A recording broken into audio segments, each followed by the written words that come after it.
Hey everyone, Tony D with a Hollywood hot take.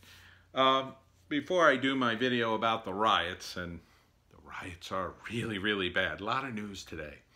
I have to comment on Hollywood, doing my screenwriter thing. Celebrities. Several celebrities, and you could Google them if you want, have decided that it'll be a good idea to bail out some of the people who have been protesting in Minneapolis.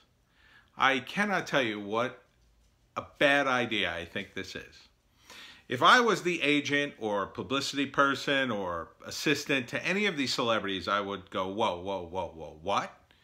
You're going to bail out a bunch of randos in Minnesota? Well, yeah, they're protesting these police and they've been thrown in jail. I think that's a bad idea. Why? Why would it be a bad idea? Well, let's see. First off, you have no idea who you're really bailing out, right? Because in times of busyness, let's say, the cops sometimes arrest people on one charge, intending them to have other charges put against them. Right? So they arrest you for, I don't know, let's say speeding, because they suspect you were speeding because you had just robbed the store. But they can't arrest you for robbing the store yet. They need to gather up all the evidence.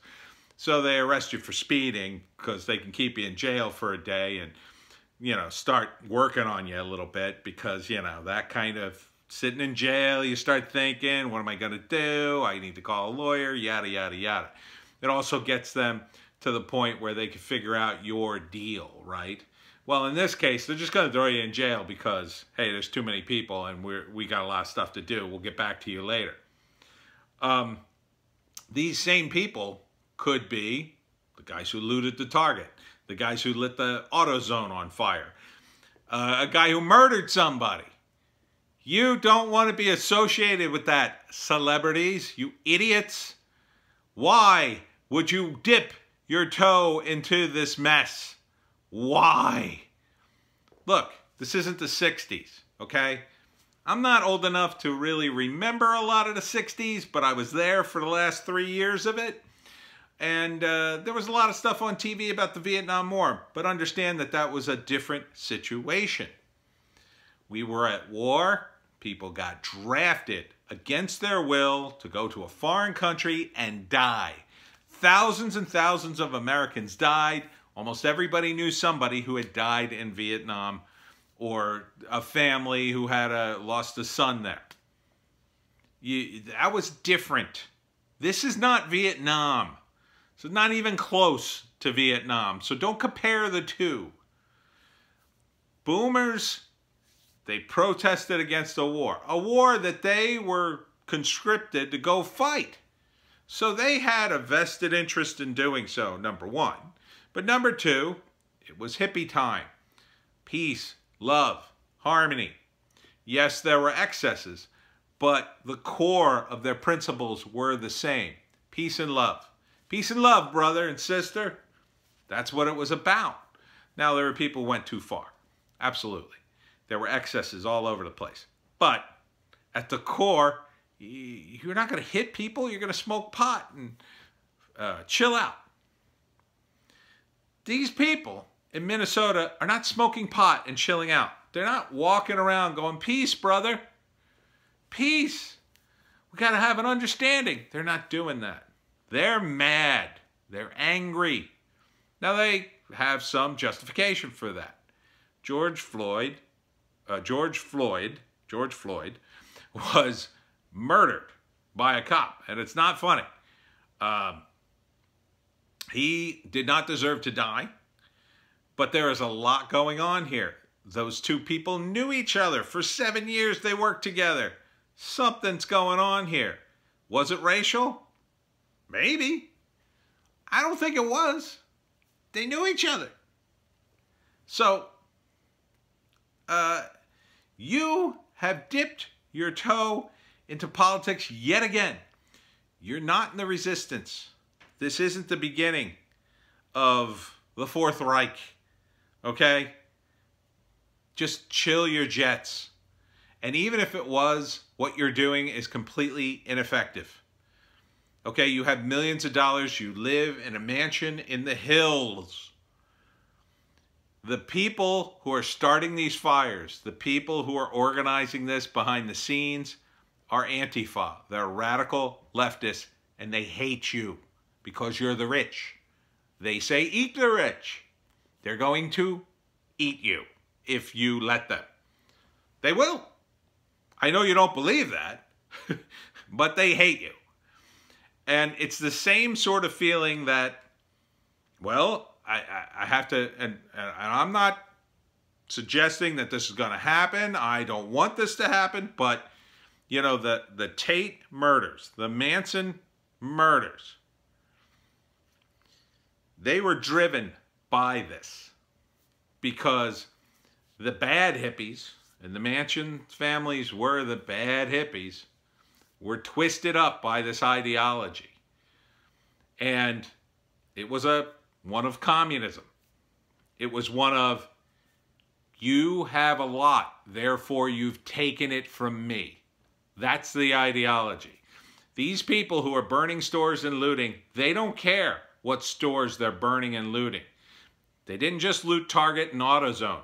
They looted and trashed a sports bar opened by a local fireman. And another guy, if you haven't seen the video, he's holding a hammer. It's tragic. It's a tragic video. It's heartbreaking. He's crying to the crowd saying, I came from the ghetto too. And I worked, and you're destroying my business. He feels utterly betrayed by his own community. And it is tragic. You don't understand that, celebrities. You have no business sticking your nose into this. None. Your famous actors and comedians and writers and whomever, don't go there. You have nothing to gain and everything to lose. Do you really want to be associated with one of the protesters who ends up going to commit all sorts of horrible crimes? Someone who burned down a low-income housing unit? One of them burned down. Or a police station? Do you want to condone that behavior? Because that's what it looks like when you do this. It's idiotic. You don't know the facts yet. Stop rushing to judgment. Everyone's rushing to judgment on this. We have hardly any facts. We just have people reacting. Celebrities, you could ruin your whole career on this. I haven't mentioned your names. I did in a couple of takes, and I said, I'm not going to do that. Let people look it up if they're really mad. But I, for one, have to think twice about seeing your movies and TV shows. I really do. I've cut a lot of movies and TV shows out of my brain diet because, quite frankly, I got rid of my TV, and all I got is Netflix, and I don't have a lot of time. But, man, when it comes down to the decision, I gotta step away from people like you. You're funding radicals. It's the only way I could look at it.